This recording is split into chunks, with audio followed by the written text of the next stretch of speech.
Chaque jour, le don d'organes sauve des vies. On voit ça tout de suite avec mes invités.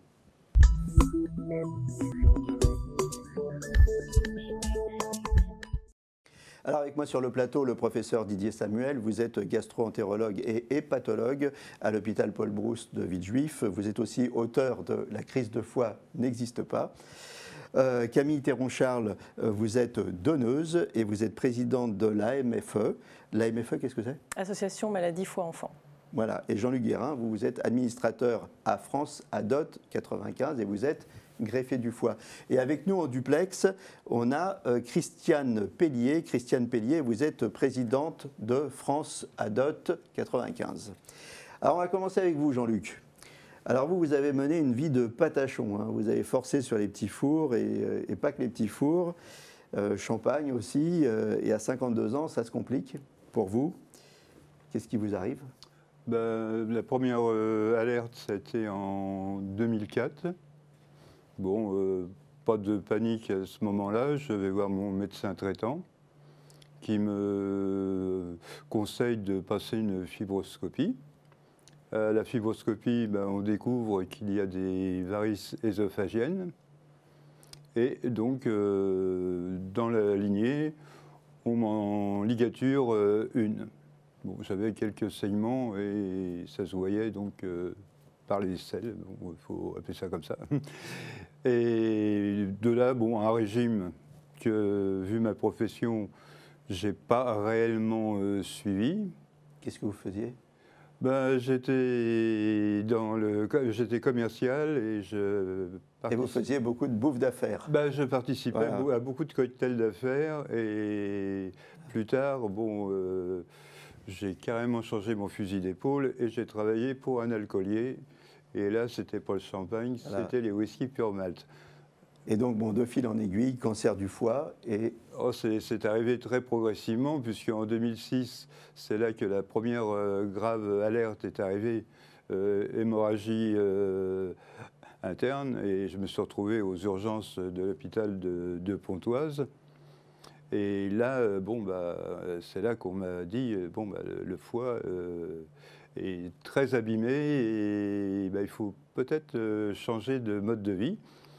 Chose que j'ai fait, évidemment, parce que passer 3 jours en réanimation, on a le temps de réfléchir à beaucoup de choses. Surtout quand on entend heure du décès, telle heure et tout ça, quand on est en réanimation, ça... Oui, c'est vrai, quand on voit les petits copains là, qui partent autour, ça a le temps de gamberger. Voilà. Quand on entend les infirmières qui disent « c'est lui qui est le mieux », donc ça rassure un petit peu, mais pas vraiment. Voilà. Et donc, après, le mal, bien que j'ai arrêté toute boisson alcoolisée. Après, ça s'est transformé en cancer. Après, il y a eu des... Mais on vous a dit, donc, là, à ce niveau-là, que vous n'étiez pas prioritaire parce que votre cancer était dû à l'alcool. Là, je me tourne vers le professeur Samuel. Finalement, est-ce que c'est... C'est pas nous qui avons dit ça. Non, c'est pas vous qui l'avez dit, mais c'est la loi qui le dit. Hein, non, ça la loi ne dit pas ça. Non, il n'y a rien. La cause de la maladie, si on raisonne comme ça, à ce moment-là, on ne soigne plus personne. Voilà, on ne soigne plus les cancers du poumon. Les infarctus du myocarde parce que les gens fument. Alors pourquoi on lui a dit ça? Parce que en fait, je trouve que les médecins sont sur un mauvais rail, et donc certains médecins sont sur un mauvais rail, et donc monsieur, par exemple, a compris qu'il fallait qu'il arrête, il a arrêté de boire, il s'est repris en main, il n'y a aucune raison qu'il ne soit pas soigné. Donc par contre, c'est sûr que si par contre l'alcoolisation continue et si le patient ne se reprend pas en charge, là c'est autre chose, parce qu'en effet, la maladie va s'aggraver quoi qu'on fasse. Et puis le patient refuse en gros de se prendre en charge. Mais si le patient se prend en charge, il n'y a aucune raison de ne pas le soigner. Donc on est des médecins avant tout.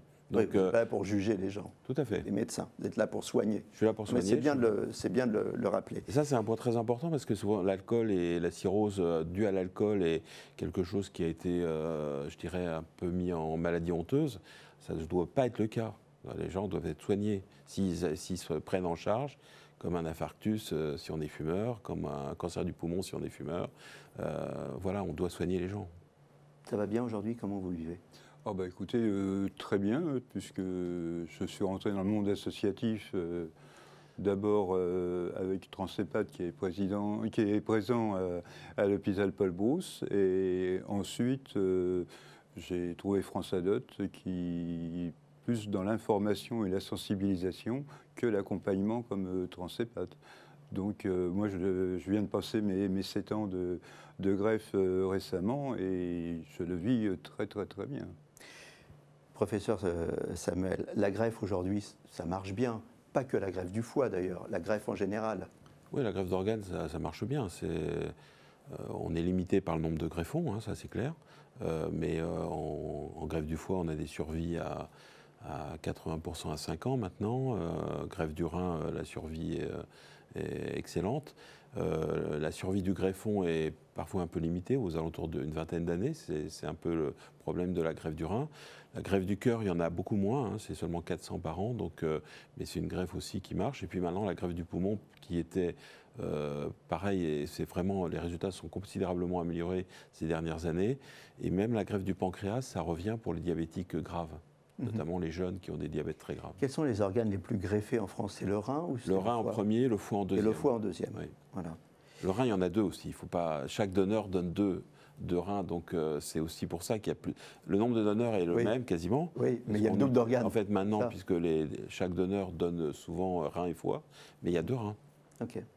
Alors, on ne donne pas que les organes, on donne aussi des. Quand on parle du don d'organes, c'est don d'organes, de tissus et de moelle osseuse. À quoi ça sert tout ça? Le don de moelle osseuse, ça c'est du don vivant essentiellement, c'est un prélèvement sanguin dans la majeure partie des cas. Parfois c'est un prélèvement osseux, donc c'est un peu différent. Le don de tissu, la cornée par exemple, c'est sur des gens qui sont décédés, et donc après accord. Donc c'est la même agence qui gère l'ensemble, l'agence de la biomédecine, mais c'est pas les mêmes équipes du tout. Hein. Donc, les greffes d'organes, greffe de tissu, c'est différent. Et greffe de cellules, parce qu'en fait, la greffe de moelle, c'est plutôt de la greffe de cellules. Et j'allais vous poser la question justement des cellules souches. Est-ce qu'il y aura Comment ça va se passer pour les cellules souches? On en parle beaucoup. Est-ce qu'on va congeler ces cellules? Est-ce qu'on va donner des cellules souches? Est-ce qu'on va cultiver des cellules souches? Comment ça va se passer? Les cellules souches, on voudrait, oui, pouvoir les utiliser. Ce qu'il y a, c'est que les cellules souches, il faut savoir, au plan hématologique, souvent ça marche, mais par contre, pour qu'une cellule souche soit transformée en cellule cardiaque ou en cellule hépatique, ça, on ne sait pas encore faire, parce qu'en fait, les cellules se transforment en presque des cellules cardiaques ou presque des cellules hépatiques, mais elles ne sont pas complètement des cellules hépatiques. Ça, ce sera, en fait, il faudra qu'on ait des cultures de cellules souches, et ça sera un don différent. Il y a aussi la possibilité aussi de prélever sur du sang fœtal. Ce sont des cellules qui sont ce qu'on appelle pluripotentes, c'est-à-dire les cellules du cordon ombilical, par exemple, chez le fœtus, ou le bébé. Pluripotentes parce qu'elles vont se transformer en n'importe quel type de cellules derrière. Voilà. Alors, qu'est-ce que nous dit la loi aujourd'hui au niveau du don d'organes? Est-ce qu'on est tous automatiquement donneurs d'organes à sa mort? Est-ce qu'il faut signer quelque chose? Est-ce qu'on n'est pas donneur d'organes? Comment ça se passe? En fait, on est tous donneurs d'organes, sauf si on a signé un registre du refus. Donc il y a un registre du refus qui est national et donc qui est consulté pour voir si vous avez refusé le don d'organes. Dans la pratique, par contre, la loi recommande fortement, avant tout prélèvement d'organes, de demander l'avis de la famille ou des proches qui sont là. Et donc, en fait, dans la pratique, dans 100% des cas, on demande à la famille, même s'il n'y a pas eu d'expression du refus, s'ils sont d'accord pour le don d'organes. Ce qui fait qu'il y a un taux de refus, taux de non-prélèvement qui est un peu plus important que ce qu'on pouvait espérer. Mais grosso modo, c'est comme ça que ça se passe. Comment ça se passe? C'est compliqué parce que la famille elle vient de perdre un proche et vous lui dites on va l'ouvrir et puis on va prélever des. Alors comment ça se passe? Comment on prélève les organes? Comment on rend le corps à la famille? Donc la majorité des donneurs sont des donneurs qui ont ce qu'on appelle une mort d'origine encéphalique, c'est-à-dire par exemple un accident vasculaire cérébral ou un trauma crânien grave. C'est 90% des donneurs en France. Puis il y a des donneurs aussi à cœur arrêté. Dans l'immense majorité des cas, donc pour les donneurs à mort encéphalique, c'est souvent très brutal. Et donc il faut des professionnels pour parler à la famille. C'est-à-dire qu'il y a des infirmiers, des infirmières, qui ont été formés à ça. Qui ont été formés à ça pour rencontrer la famille, pour leur expliquer comment ça va se passer, parce qu'en effet, on apprend à la fois la mort et à la fois on vous pose la question d'un éventuel don. Donc il faut des gens qui savent approcher les familles dans ces circonstances, savent expliquer, et il faut donc des professionnels qui font presque que ça. Et bien que la personne décédée n'ait pas exprimé son refus, si la famille refuse, on accepte le refus. vous acceptez le refus? Oui. On va jamais contre la famille. D'accord. Le principe anonymat donneur-receveur, c'est ça? Oui, ça c'est le don est anonyme. Donc seule l'agence de la biomédecine connaît le nom du donneur. Le don est anonyme et le prélèvement se passe donc est un prélèvement chirurgical. Donc il y a un coordonnateur, une coordinatrice de greffe qui prévient les équipes, enfin qui prévient l'agence de la biomédecine, qui désigne les équipes qui peuvent prélever pour tel ou tel patient. Et c'est souvent des dons, ce qu'on appelle pluriorganes, sauf si la famille a dit je ne veux pas qu'on donne le foie ou le rein ou le cœur ou les yeux. Donc ça mais ce sont pour le cœur, le foie, le poumon, et les reins, c'est de la chirurgie classique, donc ça se passe au bloc opératoire avec des chirurgiens spécialisés, et s'il y a un prélèvement pluriorgane, il y a l'équipe de chirurgie cardiaque, l'équipe de chirurgie hépatique et rénale, et ça se passe comme un bloc opératoire, et après l'opération, la cicatrice est fermée, le corps est rendu à la famille. Ça se passe dans la dignité, hein, il faut insister. C'est un élément très important, et ça permet derrière à quelqu'un de vivre. Hein. Donc vous en êtes le témoin. Une autre belle histoire, c'est celle de Camille, Camille Théronchard. Alors, moi, je suis content de vous recevoir, parce que je vous avais déjà reçu, et d'ailleurs, vous étiez là, hein, professeur Samuel, sur le plateau. Je vous avais reçu lors d'une précédente émission, et vous vous apprêtiez à donner une partie de votre foi à votre petite fille. Alors racontez-nous cette belle histoire. Oui, donc, alors d'abord, tout s'est bien passé. Oui, hein, tout s'est bien passé. On ne fait pas durer le suspense, tout s'est bien passé. Oui, tout s'est bien passé. Donc elle avait une maladie hépatique depuis la naissance. Et donc, à un moment donné, le foie a décompensé, donc il fallait s'orienter vers la greffe. Et en faisant les bilans, le don vivant arrive à un moment dans les sujets avec les médecins. Et donc, pour nous, c'était possible, c'est-à-dire que j'étais compatible, j'avais le même groupe sanguin. Mon lobe de foie gauche correspondait au poids, à la taille d'un foie dont une petite fille de son âge avait besoin, un enfant de son âge avait besoin. Et elle avait une anatomie qui permettait de recevoir le don vivant, parce qu'on prélève, je crois, un peu moins de tuyaux que sur un don décédé, que pour un don décédé. Donc voilà, l'intervention a eu lieu en juin l'an dernier, avec une belle préparation physique et parlez-nous de ça, parce que j'ai l'impression que c'est une préparation comme pour une compétition sportive. Oui, franchement, il faut être en bonne santé pour tout franchement, ça a été ça. C'est-à-dire hygiène de vie, déjà, donc manger sainement, pas d'alcool, bien sûr, et puis du sport, histoire d'arriver en forme à une opération, parce que c'est une sacrée épreuve. Pourquoi c'est important d'arriver en forme, professeur Samuel ? Là, pour une opération comme un don de foie à son enfant, d'abord c'est une opération, hein, c'est pas rien, c'est ce qu'on appelle une hépatectomie, donc c'est pas une petite opération, hein, par rapport, c'est plus lourd qu'un don du rein. Alors pour un enfant, on prélève le lobe gauche, qui est, je dirais, techniquement pour les chirurgiens un peu plus facile à prélever que le foie droit, mais c'est quand même une opération qui est assez importante. Je ne sais pas si elle a été faite sous célioscopie, mais enfin, sous célioscopie, ça reste une intervention importante, donc il faut être en forme. Et puis aussi pour le régime, il est important aussi que le foie il fonctionne parfaitement pour que la greffe marche. Et donc derrière, il y a un receveur qui est en l'occurrence votre enfant. Et donc il faut. Donc on essaie de mettre toutes les chances en fait de son côté. Oui, et pour le receveur, il faut se préparer aussi. Le receveur, souvent je leur dis, c'est les Jeux Olympiques, hein, donc il faut se préparer pour. Alors qu'est-ce qu'elle a fait, votre petite fille, pour se préparer ? Alors du coup, l'alimentation, elle a continué à faire de la danse, voilà ce qui lui plaisait. Et puis on s'est préparé aussi psychologiquement, parce que on n'allait pas être dans le même hôpital. Voilà, donc les prélèvements sont dans un autre hôpital, parce que ce sont il y a des chirurgiens spécialisés, des équipes spécialisées sur les enfants et d'autres sur les adultes. Et bon, il se trouve que c'est pas au même endroit, mais. Alors comment ça s'est passé l'hospitalisation? Vous vous inquiétiez pour elle fatalement? En fait, on était tous une équipe parce que donc on a aussi avec mon mari 2 fils, donc tout le monde était ensemble. C'était voilà, moi j'étais dans mon hôpital, elle dans le sien, les garçons à la maison avec la famille et puis mon mari entre les deux. Donc il fallait se préparer psychologiquement. Elle, la préparation aussi psychologique, ça a été de connaître le déroulé, c'est-à-dire elle savait qu'au réveil, elle serait intubée, donc il fallait qu'elle sache, pour pas qu'elle ait peur. Exactement, donc elle a su comment ça allait se passer. Les équipes ont été vraiment formidables pour préparer ça. Et puis voilà, on savait qu'on aurait des nouvelles. Alors heureusement avec les nouvelles technologies, les photos, avec les téléphones, etc. Donc elle, ça a duré quand même 13 heures. C'est une grosse intervention. Moi, ça a dû être 6 heures au total. Combien de temps d'hospitalisation derrière? Et donc elle a eu 4 semaines, ce qui est assez record. Je crois c'est souvent un gros mois. Voilà. Et pour ma partie, 1 semaine. Voilà. Vous êtes une championne. Non, c'était beaucoup moins lourd que pour elle.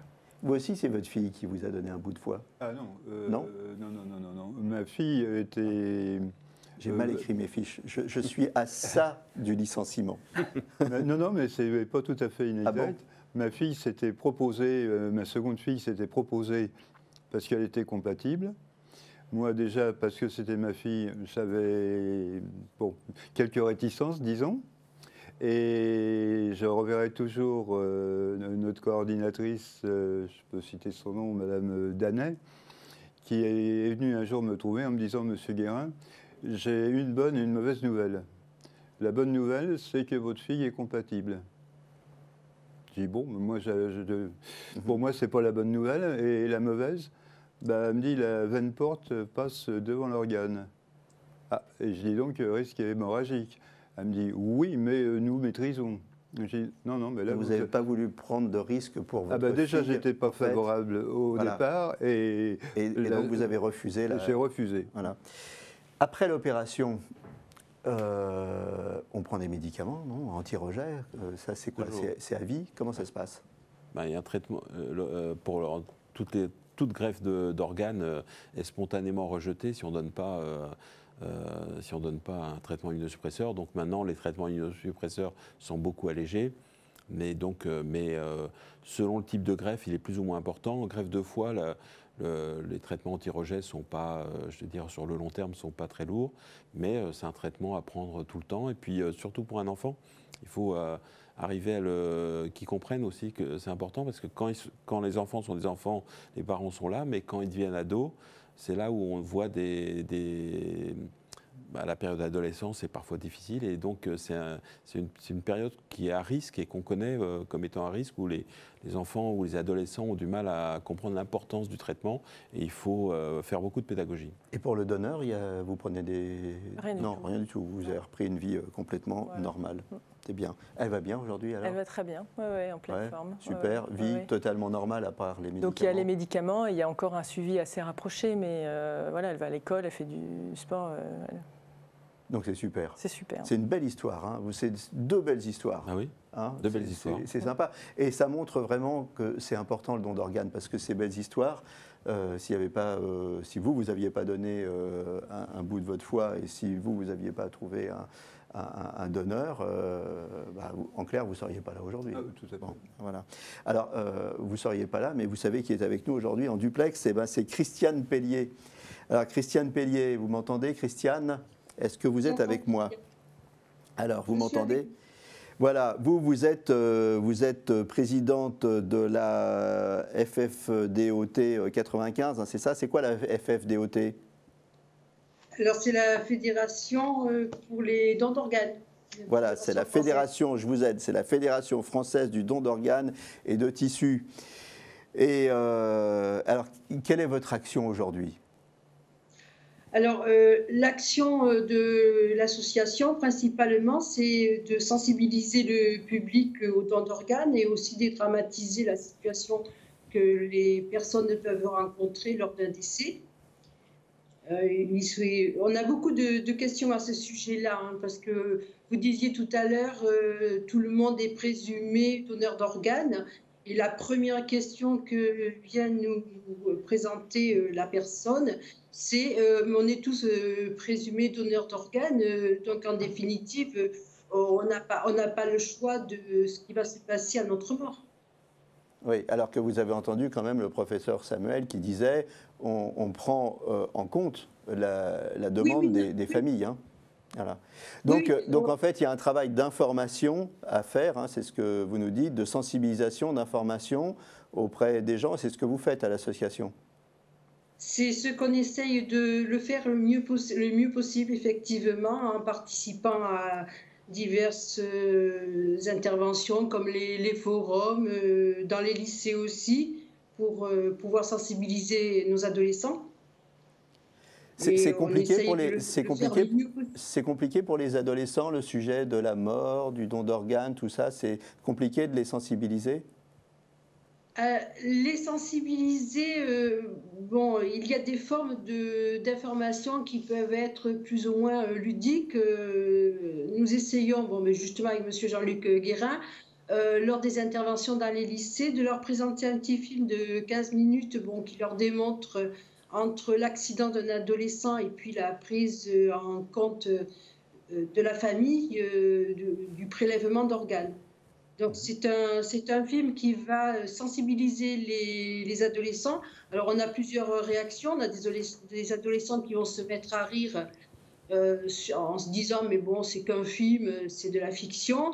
Et puis on a eu des adolescents qui sont partis en pleurs totalement, quoi. Ah oui. Vous avez besoin de quoi aujourd'hui dans l'association?